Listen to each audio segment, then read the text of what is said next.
एक समय की बात है, एक शहर में एक अनुभवी जौहरी रहता था। वो न केवल पत्थरों की पहचान में माहिर था, बल्कि जीवन के अनमोल रत्नों को भी भली भांति पहचानता था। उसका ज्ञान और अनुभव इतना गहरा था कि लोग उसे चलता फिरता खजाना मानते थे। दुर्भाग्यवश उसकी असामयिक मृत्यु हो गई, जिससे उसके परिवार पर दुखों का पहाड़ टूट पड़ा। परिवार में उसकी पत्नी और एक छोटा बेटा था, जो अभी दुनियादारी से अनजान था। जौहरी की पत्नी ने अपने पति की यादों और बचत के सहारे लंबा समय गुजारा। परिस्थितियां धीरे धीरे कठिन होती गई, लेकिन उसने हिम्मत नहीं हारी। एक दिन जब घर के खर्चे चलाना मुश्किल हो गया, तो उसने अपने बेटे को एक छोटी सी पोटली दी। इस पोटली में कुछ गहने थे, जो उसके पति ने उसे दिए थे।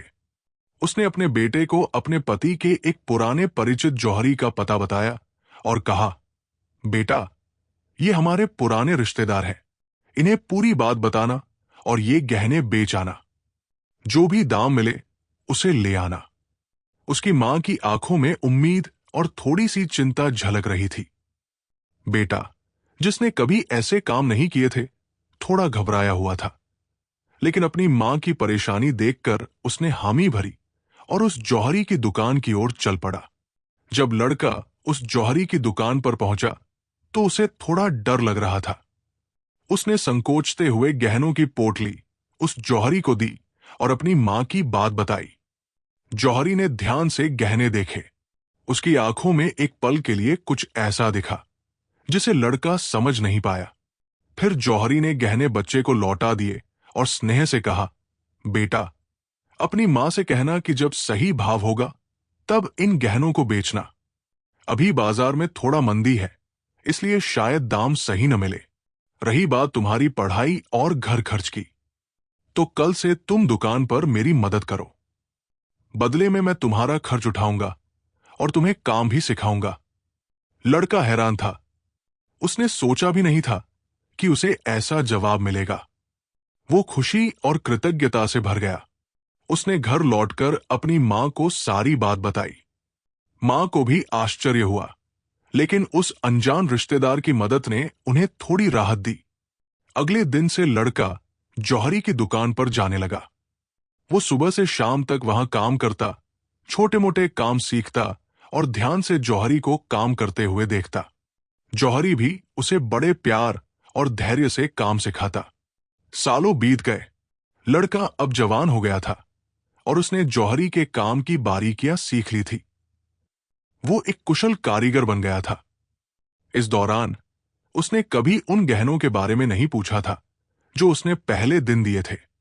एक दिन जौहरी ने लड़के को बुलाया और कहा, बेटा, तुम्हें याद है वो पोटली जो तुम सालों पहले लाए थे? कल उसे ले आना। आजकल बाजार में भाव अच्छा है। लड़का घर गया और अपनी मां से वो पुरानी पोटली मांगी। बरसों बाद उस पोटली को देखकर उसे पुरानी यादें ताजा हो गई। उत्सुकतावश उसने पोटली खोली, लेकिन अंदर के गहने देखकर वो चौंक गया। वे तो नकली थे, चमकहीन, साधारण पत्थर, जिन्हें किसी ने सोने के रंग में रंग दिया था। लड़के को समझ नहीं आया कि इतने साल पहले जौहरी ने उसे ये क्यों नहीं बताया था। अब उसे ये भी चिंता हो रही थी कि वो कल जौहरी से क्या कहेगा। क्या जौहरी ने इतने सालों तक उसकी मदद सिर्फ इसलिए की क्योंकि वो उन्हें बेवकूफ समझ रहा था? बहरहाल लड़का अगले दिन भारी मन से जौहरी की दुकान पर पहुंचा। उसकी आंखों में सवाल और थोड़ी नाराजगी थी। उसने हिम्मत करके पूछा, मालिक, आपने मुझे उसी दिन क्यों नहीं बता दिया था कि वो गहने नकली हैं? जौहरी ने लड़के की आंखों में देखा और एक गहरी सांस ली। फिर उन्होंने शांत और स्नेहपूर्ण स्वर में कहा, बेटा, अगर मैं तुम्हें उसी दिन बता देता कि वो गहने नकली हैं, तो तुम और तुम्हारी मां को लगता कि तुम लोगों पर संकट देखकर मैं बदल गया हूं। तुम्हें लगता कि मैं तुम्हारी मजबूरी का फायदा उठा रहा हूं। मैं नहीं चाहता था कि तुम अपनी मुश्किल घड़ी में अपनों से भी भरोसा खो दो, इसलिए मैंने उचित समय का इंतजार किया। मैं चाहता था कि तुम पहले अपने पैरों पर खड़े हो जाओ, कुछ सीख लो और फिर सच्चाई जानो। अब तुम खुद एक जौहरी हो और जानते हो कि असली और नकली में क्या फर्क होता है।